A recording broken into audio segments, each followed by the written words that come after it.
Seperti biasa, setiap akhir pekan kami menghadirkan berita satu view yang mengulas mengenai isu-isu terhangat sepanjang sepekan terakhir dari sudut pandang media massa nasional.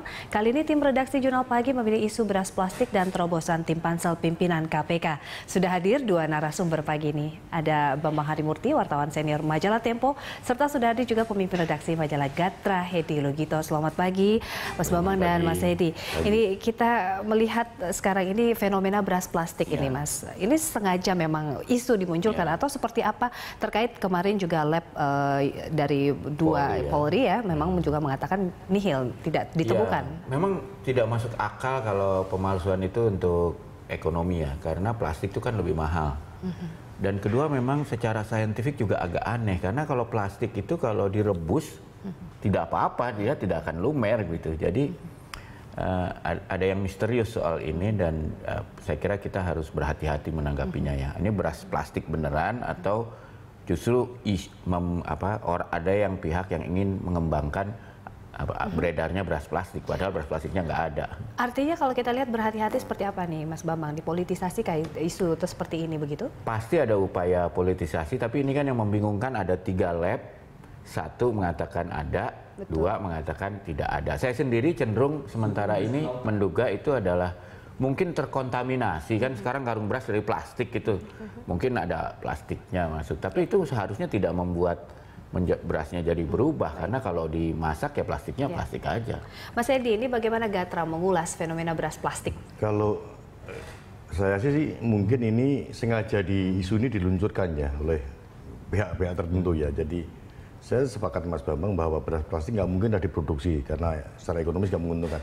Kalaupun diproduksi pasti untuk tujuan non ekonomi, untuk tujuan mengganggu stabilitas apa segala macam. Tapi dugaan saya ini memang sengaja dimunculkan. Tahun 90 kita masih ingat isu biskuit beracun. Semua biskuit bikinan pabrik itu dirahasia. Kebetulan tahun waktu itu saya masih di Semarang. Tetangga saya polisi merahasia juga. Sampai di rumah saya ikut makan, jadi ya dirasa dimakan juga itu. Jadi, tapi ditemukan beracun pada biskuit tidak ada, pada saat itu? Tidak ada satupun biskuit yang beracun, tapi udah masif ya.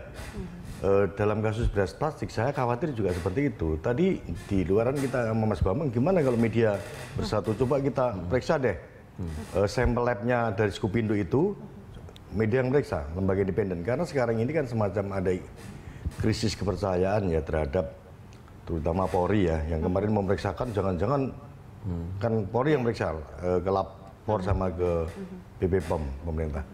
Jangan-jangan ini juga cuma untuk membantah, tapi sejauhnya secara logika dan secara ini nggak masuk akal ya kalau tidak masuk akal secara logika. Oke, kalau memang isu ini terlanjur meluas di masyarakat begitu, motifnya apa sih Mas Edi?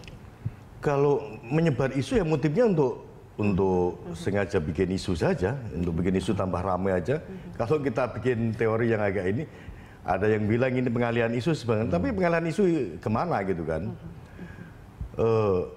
Yang awalnya kan justru yang jumpa pers kan pejabat pemerintah pada waktu itu, agak mengejutkan ya. Dan lembaga survei yang dipayungi pemerintah ya, meskipun Skupindo ya, agak mengejutkan. Tapi setelah dicari-cari, korbannya kan nggak ada. Siapa korban beras plastik yang masuk rumah sakit juga kan? Adanya cuma orang yang ngaku-ngaku pusing gitu kan, ngaku-ngaku pusing, ngaku-ngaku ini. Sampai sekarang belum diketemukan. Gitu. Jadi ya menurut saya ini lebih ke isu saja. Isu sengaja yang digelindingkan aja. Pasti ada yang main deh. Itu. Mas Bambang mungkin ingin menanggapi seperti apa nih kalau kita lihat? Secara ekonomi kan nggak masuk akal. Secara saintifik juga nggak masuk akal. Jadi mungkin ada dugaan yang lain, atau saya kadang-kadang mikir aja karena saya dulu suka menulis sains itu, yang pernah jadi masalah tuh sebetulnya melamin dari Cina, piring melamin. Jangan-jangan mungkin beras panas ditaruh di atas melaminnya itu ya. Jadi itu salah satunya. Tapi rasanya ada yang disebut beras sintetis ada, tapi itu jauh lebih mahal ketimbang beras biasa karena itu dipakai tambahin vitamin dan sebagainya. Atau mungkin kemungkinan paling besar saya pikir ya itu terkontaminasi aja beras, dan toh terjadinya hanya, kalaupun yang Skupindo itu benar, hanya terjadi di satu tempat, jadi terjadi di tempat lain. Jadi apalagi mungkin PB juga sudah melakukan penelitian ya, begitu kalau kita lihat. Dan yang penting kan begini, oke ada kontaminasi, tapi apakah ini menyebar luas atau tidak? Kalau terjadi di satu tempat, mungkin di tempat itu yang ada masalahnya, bukan di berasnya. Mas Edi, kalau kita lihat sebenarnya ini apakah nanti juga ada peraturan mungkin yang memperkuat hal ini, kewajiban untuk registrasi begitu bagi pengusaha beras untuk menghindari fenomena beras plastik atau juga kerugian beberapa produk yang mungkin tidak baik dalam kategori produknya sendiri? Saya kira dalam hal ini nggak perlu ya untuk registrasi beras plastik apa segala macam. Karena beras itu memang tingkat ketahanannya nggak begitu lama ya. Penyimpanan yang perlu ditegaskan bahwa penyimpanan para pedagang-pedagang beras itu harus benar gitu. Harus benar, misalnya packagingnya juga harus benar, menggunakan plastik yang benar, jangan sampai plastiknya rusak nanti mencemari berasnya sehingga ada satu orang yang gara-gara itu jadi kemana-mana gitu kan. Sebenarnya saya kira nggak perlu ada regulasi baru untuk mengatur misalnya safety-nya beras seperti apa. Karena ini nanti kan merembet kemana-mana, kasihan petani kita gitu kan. Betul. Gitu. Tapi mungkin yang perlu diatur ini kita mengesampingkan isu, tapi sebenarnya distribusi beras mahal dan lain ini lebih utama begitu ya? Itu lebih utama, apalagi menjelang bulan puasa dan Ramadan Lebaran ya, di mana konsumsi akan meningkat. Kalau saya sih kalau soal perlindungan bebannya lebih ke pemerintah, jangan dibebanin ke pedagang beras. Kita kan punya pemerintah, punya lembaga-lembaga yang bertanggung jawab untuk mengawasi dan memastikan bahwa makanan kita sehat. Jangan birokratnya duduk aja di kantor, terus dia orang-orang yang suruh datang. Birokratnya dong pergi ke pasar ambil uji petik selalu secara reguler, random, ambil uji petik, periksa apakah beras-beras yang dijual di pasar ini aman. Itu bebannya harus ke pemerintah, jangan pemerintahnya bilang, wah ini harus didaftar, harus datang ke saya.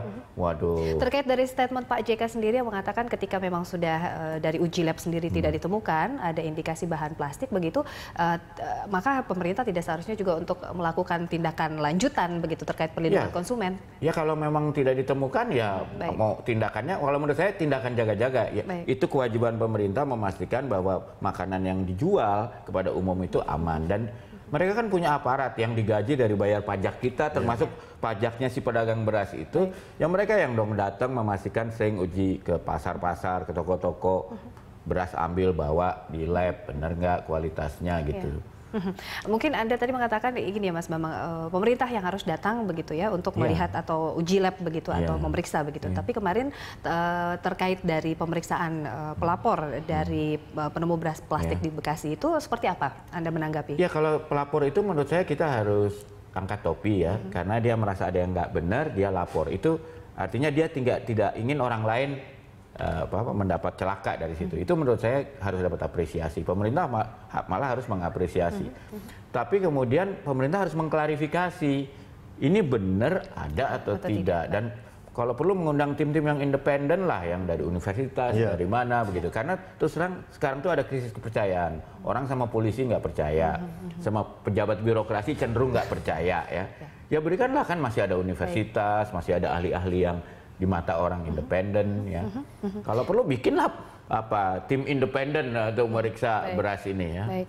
Ini Mas Edi, kalau kita lihat nih polisi juga mengatakan sekarang sedang mungkin melakukan penyidikan terkait beras yang ada pemutihnya, juga bahan kimia begitu. Ini temuan Gatra terkait dari beberapa hal mungkin yang mengemuka seperti ini seperti apa? Kalau pemutih itu kan sebenarnya nggak orang yang nakal saja, beras yang dulunya warnanya agak gelap ya, kemudian diputihkan dengan zat kimia tertentu. Itu juga menurut saya juga tidak masif ya. Itu hanya kelakuan orang nakal, pedagang nakal itu selalu ada di mana-mana, bukan cuma di Indonesia. Tapi tentu saja Badan POM ataupun polisi mestinya juga mengawasi hal semacam ini. Yang jadi kebijakan kita kan ini mendekati Lebaran, mendekati puasa gitu kan. Betul. Ini isu dihembuskan dekat itu. Jadi, apalagi di tengah harga mahal begitu di tengah harga mahal. Kenaikan nanti begitu biasa menjelang terjadi. Puasa selama ini kita selalu dari pemerintahan ke pemerintahan kan selalu gagal meredam kenaikan harga di bulan puasa dan Lebaran. Baik. Ini acara setahun sekali musuh udah berganti rejim nggak pernah selesai. Mestinya bisa deh kalau menjelang Lebaran, menjelang puasa itu masyarakat diberi kesempatan untuk menikmati puasa dan Lebaran secara bagus. Dikasih harga yang bagus, tidak malah dimahal-mahalin kayak itu. Nah itu mesti yang dilakukan. Nah dugaan saya kaitannya dengan beras plastik ini, menjelang puasa kayak gini sengaja dilempar juga itu untuk meramaikan suasana atau segala macam itu. Apa yang harus dilakukan pemerintah begitu? Seperti apa terkait mungkin Mas Bambang untuk meredam kenaikan harga begitu? Ini sporadis begitu? Kita kan punya Bulog ya, yang mestinya melakukan operasi pasar menjelang kenaikan harga-harga gitu yang musim-musimnya kan udah ketahuan polanya kan. Dan juga yang menyedihkan gini, saya sendiri sih sebetulnya kalau harga beras naik, kalau itu menguntungkan petani itu ya masih wajar ya. Tapi ini kan harga beras naik, harga gabah malah turun. Jadi yang diterima petani, jadi artinya siapa yang mengambil keuntungan besar ini? Ya kan, bukan petani berasnya. Dan juga jangan salah loh, harga beras di Indonesia itu sudah hampir 2 kali lipat harga beras dunia. Jadi ini ada sesuatu yang salah gitu ya. Kenaikan harga beras ini tidak dinikmati petaninya, tapi konsumen rugi. Nah, yang untung nih siapa? Menurut saya yang harus diperiksa polisi itu yang itu, ya, bukan nyari-nyari plastik yang nggak jelas gitu ya, atau sosok-sosok yang juga hanya sedikit perilakunya. Yang harus dicari itu lah. Dan kita tahu kok bandar beras itu nggak banyak orangnya, cuma polisi berani nggak? Atau mau nggak gitu periksa mereka? Mafia beras begitu ya. Oke. Kita harus jeda dulu, Mas Edi dan Mas Bambang. Kita akan berbincang mengenai topik pembicaraan yang lain sesaat lagi. Setelah pariwara kami akan kembali, tetaplah di Berita Satu View.